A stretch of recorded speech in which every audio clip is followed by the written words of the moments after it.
ओम शिवा जय माता दी। पुनः स्वागत है आप सभी का बहुत प्यारे से मकर राशि के हमारे प्यारे प्यारे जातक।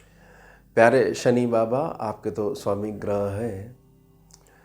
13 जुलाई 2025 से वक्री चाल में आ गए थे और 138 दिनों की लंबी वक्री चाल के पश्चात जो है अब नवंबर के महीने में, अभी जाता हुआ नवंबर है, 28 तारीख रहेगी जिसमें ये यात्रा रुकेगी और पुनः सीधे हो जाएंगे, मार्गी हो जाएंगे। 138 दिनों का जो ये वक्री काल रहा, मकर राशि के जातक और मकर लगन के जातक, इनमें दो पक्षों को इसने निकाल दिया, मतलब उजागर कर दिया, उभार दिया। पहला पक्ष ये कहता है कि वक्री जो काल आरंभ हुआ हमारे लिए बहुत नई नई चीज़ें लेकर के आया और जीवन के स्तरों को आगे बढ़ाने के लिए बहुत सारे मार्ग हमारे सम्मुख आए और अभी भी जो है वो स्थिरता के साथ हम उस पर चल रहे हैं। दूसरा पक्ष ये कहता है कि जुलाई से पहले बहुत सारी स्थितियां ऐसी बन रही थी कि बस ये अमुक लाभ जो है बस हमारे हाथ में आने ही वाला है। अचानक से जब ये वक्री काल आरंभ हुआ, वक्री हो गए शनि बाबा, तो वो हाथ से फिसल गया। डैमेज नहीं हुआ लेकिन दूरी बढ़ गई, मतलब कि अब जो है हमारे को जो भोग प्राप्त करना है उसमें पुनः वो संघर्ष काल जो है हमारा आरंभ हो गया। कुल मिला के जो है एक वो जो नेगेटिविटी जो घेर लेती है, पुनः उसका जो आगमन हो गया। तो दो पक्ष निकल के आ गए। अब ग्रह जब एक है तो दो पक्ष किस लिए निकल के आए?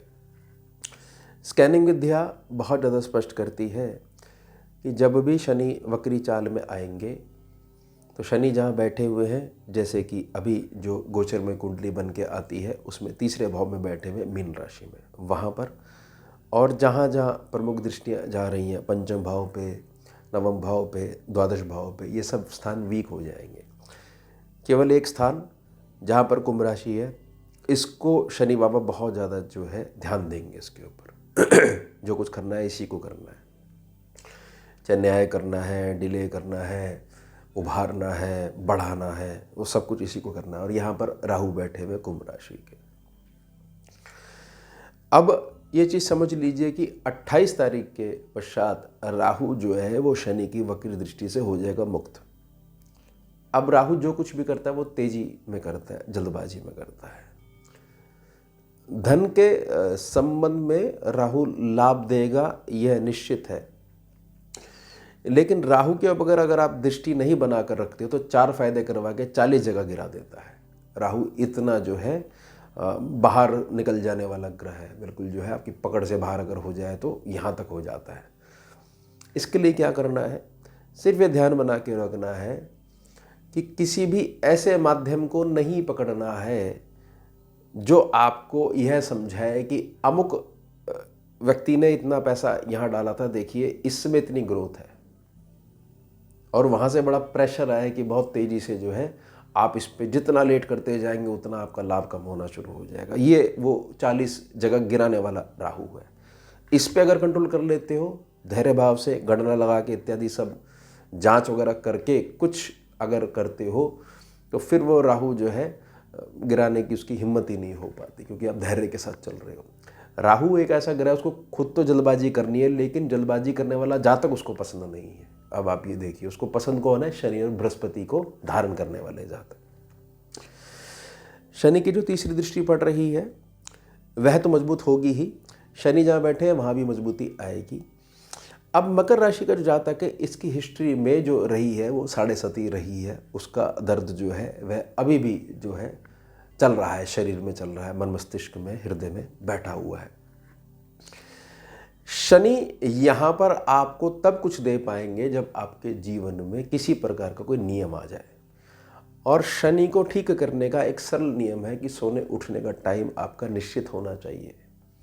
व्यर्थ में कुछ भी चीज़ कर रहे हो तो तीसरे भाव का शनि आपको बहुत ज़्यादा जो है संघर्ष दे सकता है। ये केवल स्कैनिंग विद्या का सूत्र है, और अगर नहीं तो समझ लीजिए शनि के जो पद चिन्ह उस पर आपने चलना शुरू कर दिया है, और साथ ही साथ जो है आपके अंदर किसी भी प्रकार से यह भावना नहीं रह पाती कि अमुक स्थान पे अमुक व्यक्ति ने मुझे ऐसे कहा था, वह हृदय में मेरे आज तक बात बैठी हुई है। तो शनि जो है आपको राजा बनाना शुरू कर देते हैं। अब तीसरी दृष्टि जहाँ पड़ रही है, ये संतान पक्ष का भाव है और जीवन में कुछ बड़ा करना चाहते हो, उसका बेस जो है पिछले जन्म का द्वार भी है। और स्थिरता वाली राशि जो है यहाँ पर 2 नंबर शुक्र भावा का ये जो घर है, यहाँ पर ही जो है दृष्टि पड़ रही है, तीसरी दृष्टि पड़ रही है। शनि और शुक्र का किसी भी प्रकार से जो मेल होता है वो धन की वृद्धि ही करता है। जैसे शनि की दृष्टि यहाँ पड़ रही है शुक्र भावा के स्थान के ऊपर, स्कैनिंग विद्या का सूत्र है। यह जो दृष्टि है आपके लिए तो बहुत अच्छी है ही, आपकी संतान पक्ष के जीवन के लिए भी बहुत ज़्यादा अच्छी है। फाइनली जिन घरों में ऐसी दिक्कतें बनी हुई है कि हम जो है जो चीज़ अपनी संतान को समझाना चाह रहे हैं, काश वह दिन आ जाए ईश्वर की कृपा से हमारी संतान भी समझे अपने माता पिता के संघर्ष को, उनकी निजी भावनाओं को, तो आपके घर का जो आंतरिक माहौल है ये बहुत ज़्यादा उत्तम होने वाला है। इससे बहुत सारी चीज़ें ना अपने आप ही ठीक होने लग जाती हैं, है ना, कि बीज जड़ों में पानी डालोगे तो पत्ते तक जो है पानी पहुंच जाएगा, अलग से पत्ते को पानी में भिगोने की जरूरत नहीं है, वही वाला सूत्र। भाग्य स्थान पे दृष्टि पड़ना शनि बाबा की, कहीं पे कुछ चीज़ें ऐसी संभव हो सकती हैं कि थोड़ा सा मुझे मेरे घर से दूर जाकर जो है जीवन यापन के साधनों को बनाना पड़े, या कुछ मेरी यात्राएं जो शुरू हो जाएं, या किसी एक ऐसी व्यवस्था को लेके मैं परेशान हूँ, घर में रिश्ते नहीं हो रहे हैं, स्वयं का घर नहीं है, बीमारी हारी लगी हुई है, एक ऐसी चीज़ लगी हुई है जिसको ऊपरा बोला जाता है, अब वो ऊपरा है, ऊपर ही ऊपर रहता, दिखाई देता नहीं है, बड़े द्वारों पे हम जा चुके। तो ऐसे सटीक द्वार तक आपको शनि बाबा 28 तारीख के बाद पहुँचा देंगे, जहाँ सॉल्यूशन मिल जाएगा, आपको शांति मिल जाएगी। फिर आप भी बोलोगे कि हाँ, थोड़ी सी देर तो जरूर हो जाती है शनि के देखे न्याय में, लेकिन अंधेर नहीं होती है, ये बात पक्की है। और देर भी इसलिए हो रही है कि हम थोड़ा सा देर से समझ पा रहे हैं इन चीज़ों को। साथ ही से समझिएगा कि जो भी जातक जो है मकर राशि का, मकर लगन का, निवास स्थान, कर्म स्थान और जन्म स्थान से दक्षिण दिशा की तरफ जाकर जो है रोजगार कर रहा है, व्यापार कर रहा है, यानी उस स्थान से दक्षिण दिशा की तरफ है, भारत में ही, लेकिन साउथ डायरेक्शन में गया हुआ है, अमुक उस स्थान से जो उसका पर्सनल जो स्थान मैंने प्रार्थना करी, उनको भी लाभ मिलेगा, मतलब घर से जो दूर उनको लाभ मिलेगा। और जो टोटली विदेश की धरती पे ही बैठे हुए हैं उनको बहुत चैलेंजेस आ रहे हैं, पता नहीं क्या बात हुई जी, जॉब नहीं लग पा रही है हमारी, और यहाँ की गवर्नमेंट के बड़े अजीब प्रकार के हेल्थ के नियम अलग हैं, फला इंश्योरेंस है या इतना पैसा देना पड़ता है, कुछ समझ में नहीं आ रहा, लास्ट डेट आने वाली है हमारी।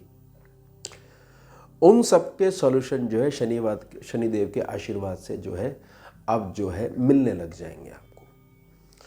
ये ध्यान बना के रखिएगा कि शनि स्लो चलने वाले प्लैनेट है, 28 तारीख के बाद एकदम से नहीं होने वाला कि 29 से सब चीज़ें बदलने लग गई। इसका असर आते आते 15 से 17 दिसंबर आपको थोड़ा सा लग जाएगा, और इसके दूरगामी जो परिणाम है वो फरवरी तक आपको देखने को मिलेंगे, 15-16 फरवरी के आसपास।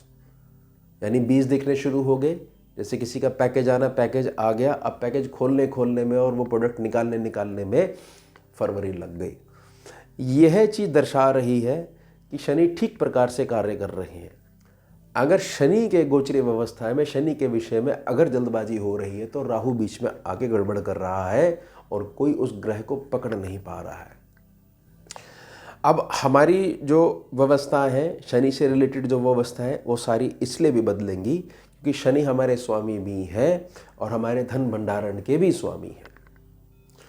कुल मिला के कहा जा सकता है कि 28 नवंबर के पश्चात हमारे यहाँ जो शरीर से नहीं है, हमारे जो पूर्वज हैं, उनका आशीर्वाद भी हमारे को बहुतायत में प्राप्त होगा। और स्वयं की निजी प्रकृति में जो हमारी जो सोच एक जो बन गई थी, एक अटक गई थी एक जगह पे, उसमें एक विस्तार देखने को मिलेगा। और बहुत क्लियर से समझिएगा कि जब तक निजी प्रकृति में कोई बदलाव नहीं आ रहा है, कोई ग्रह नहीं बदल रहा है। ऐसा नहीं हो सकता कि अब निजी प्रकृति में उठाव नहीं आया और जो ग्रह ने आपको जो है धन देना शुरू कर दिया। सोच बदलेगी, कर्म के माध्यम से ही वो चीज़ आती है। मात्र केवल गोचर की तिथि पता होने से कुछ नहीं होता है, वह प्रभाव ऊर्जा रूप में, वाइब्रेशन के रूप में, परमाणु के रूप में आपकी प्रकृति पे आता है। क्योंकि सारे ग्रह जो है चंद्रमा को ही टारगेट करते हैं, चंद्रमा ही फिर जो है प्रेरित करता है आगे। आप समझ जाइएगा इस बात को, बड़ा क्लियर मैं प्रार्थना कर रहा हूँ। अब हमारे को थोड़ा सा ग्रह का मूल समझ लेना है, क्योंकि हर साल वक्री होते हैं और 2.5 साल तक तो बैठे ही रहते हैं एक घर के ऊपर ही है। तो क्या करना चाहिए? हमारी प्रकृति में ऐसा क्या हो कि भाई बस शनि हमारे अच्छे ही हैं, कोई चीज़ हमारे को नहीं पता, कुंडली नहीं पता और भी कुछ है, साधन ही नहीं है हमारे पास। देखिए सिंपल सी चीज़ है, एक पॉजिटिव एटीट्यूड। आज का दिन गुरु कृपा से, महादेव के चरणों की कृपा से, भोलेनाथ के आशीर्वाद से बड़ा अच्छा गया, बड़ा उत्तम गया। बल्कि गया नहीं है, आपको परेशानी हुई, लेकिन फिर भी निश्चिंतता एक हृदय में बनी हुई है। और कल का दिन और अधिक बेहतर जाए, इसके लिए हम प्रयासरत हैं, और बड़ी अच्छी सी क्यूट सी प्यारी सी स्माइल के साथ। तो शनि आपके हर हाल में अच्छे हैं, और केवल इसी एटीट्यूड के दम के ऊपर, यानी एक ही ग्रह के दम के ऊपर आप जो है अब जो है पीछे मुड़कर नहीं देखोगे। तो बेशक से जो आप जो समृद्ध संपन्न जो लोग हैं, वो देखिएगा शिकायतों का दौर उनके पास बहुत कम होता है। व्यर्थ की पीठ पीछे की किसी भी चर्चा में वो नहीं पड़ते हैं। छोटी सी स्माइल के साथ जो है वो सारी चीज़ें जो है वो क्लियर करना जानते हैं। अब अगर यही चीज़ अगर आपके स्वभाव के अंदर आ जाती है, तो आपने अपने स्वभाव से, शनि जैसे मर्जी गोचरीय व्यवस्था में घूम रहे हैं, आपने तो फिल्टर लगा के उनका आशीर्वाद लेना जो है वह शुरू कर दिया। बस ये प्रार्थना रहती है कि ग्रहों के मूल को आप पकड़ा करिए, फिर देखिए सारी चीज़ें आपको धीरे धीरे क्लियर होने लग जाएंगी घर बैठे। तो ये हो गया हमारा उत्तम विषय। मिलते हैं आपसे अगले भाग में नए विषय के साथ। जुड़िए और जोड़िए। हम शिवा, जय माता दी।